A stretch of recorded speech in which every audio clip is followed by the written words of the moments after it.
বলো তো কি হয়েছে? তোর দাদি আমাকে দোষাচ্ছে যে হ্যাঁ রাউ, এই তোকে না ডাকছি, তুই জব দিস না কে? বলো।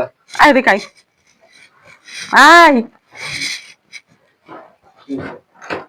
আসতে বললাম আয়, অত কথা ভালো লাগছে না। ধর ব্যাগটা গোছা তো, ব্যাগ আগে কাপড় চোপড় গোছা, গোছা ব্যাগে গোছা, কাপড় চোপড় তুই যা যা নিবি তোর গোছা তো, কথা না বলে গোছা। কেন আগে বলো? বললাম গোছাতে, তুই গোছা, এত কথা আমার ভালো লাগছে না, গোছা তো। আগে বলো কেন? বেশি কথা বলি তো, গোছা বললাম গোছা, এত কথা বলিস কেন তুই? হ্যাঁ কি হয়েছে বলো? গোছা আগে, ঢোকা তোর কাপড় চোপড় গুলো ঢোকা। আগে বলো তো কি হয়েছে? এই তোর ওয়ার্ড্রোবে কোন থাকে জামা কাপড় আছে? না তো জামা কাপড় লে না, আগে ব্যাগ গোছা। বলো তো কি বলছে আগে ব্যাগ গোছা। বলো আর কি। আমার কিন্তু বসতে একদম ভালো, তুই আগে গোছা। উঠ বলো কি হয়েছে? উঠ, আচ্ছা আগে বলো। উঠে আগে গোছা। আগে বলো কি হয়েছে? আশ্চর্য, তুই আগে উঠ না, উঠ। আবার হাসি, খালি হাসিস কেন তুই? এখানে হাসির কারণ মনে হচ্ছে তোর? হ্যাঁ বলো কি হয়েছে? আগে আমি বলো তো। উঠতে বললাম উঠবে, আশ্চর্য কথা, সবকিছু মানে এই বিয়েতে লাই। কি হয়েছে বলো।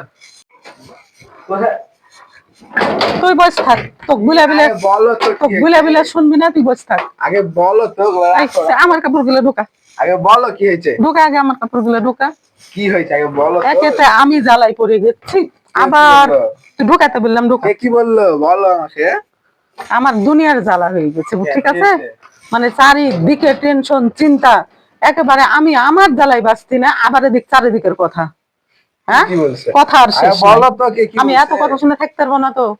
দাদি কিছু বলেছে? দাদি কিছু বলেছে? দাদিকে যা জিজ্ঞেস করে গা, দাদি কি বলেছে তুই জিজ্ঞেস কর গা, আমি বলতে যাবো কেন? তো যা যা দেখেন গা তোর দাদি কি বলেছে। দাদি হ্যাঁ যা, তুই যা জিজ্ঞেস করে। যাচ্ছি আমি, জিজ্ঞেস করছি। কিসের লাগে বলবে এরকম এরকম কথাবার্তা? আমি শুনবো না তো। কি বলছে বলো।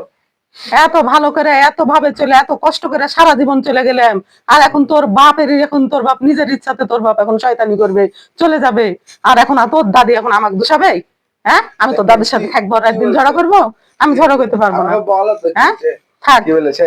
তুই ব্যাগে কাপড় গোছা, আমি যে কয়টা দিন আমি শান্তিতে থাকতে চাই মায়ের বাড়ি, আমার আর ভালো লাগছে না, বসবো না। তুই আগে ডাক তোর দাদিকে, জিজ্ঞেস কর কি বলছে তুমি আমাকে বলো। কি বলছে আমাকে বলো। মেজাজ খারাপ হয়ে গেছে, মাথা তো ঠান্ডা করবো, কিন্তু এরকম অপবাদ দিব আমি? হ্যাঁ বলো তো কি হয়েছে? তোর দাদি আমাকে দোষাচ্ছে যে আমার অত্যাচারে নাকি তোর বাপ বাড়ি ছাড়া হয়েছে। হ্যাঁ তাহলে তুই বল। তুমি রাগ করছো, আমি তো দেখছি। তুই দেখলে তো হবে না, এরকম অশান্তি হলে আমি কেমন করে থাকবো? হ্যাঁ সব দিকের আমার অশান্তি, আমার আর ভালো লাগছে না, সব একেবারে ইয়া। আচ্ছা এটা টেনশন না, আমি তো আছি, মাথা গরম করো না, টেনশন করার দরকার নেই, আমি আছি। ওই দেখছি। একই তো কথা, আর ভালো লাগছে না আমার। আচ্ছা